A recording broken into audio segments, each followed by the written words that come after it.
I'm demonstrating how a resistor works on a light. We have the test unit here. These lamps are already powerful enough. So if I show you the wattage, we can see we are getting 18 watt. Sometimes the polarity change can also jump the wattage as well. As you can see, it's now on 21 watt. Now, the same time, while this is already 21 watt, at times some cars are finicky. They don't accept the LEDs as is and results in hyperflashing. For that purpose, we have these harnesses as well. These are, as of now, not listed. Probably will be listed soon. You can anyways request for these on demand basis. In this case, I have already put the T20 LED there, and there is a 50 watt resistor with 6 ohm resistance.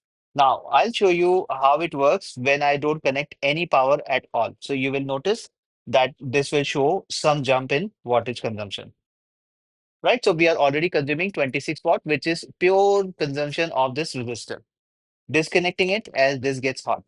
Now, this time I'm going to put this lamp in the T20 socket, and we are going to turn this on to see what kind of wattage we are getting now.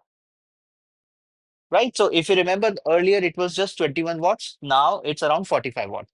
Let's see if we flip it, will the wattage go up or down? So I can see there is a jump of 2 watt more.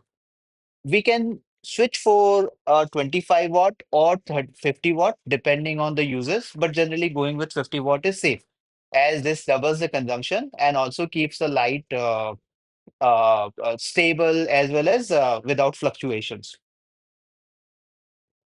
And to show you the other one where we have not disconnected this at all.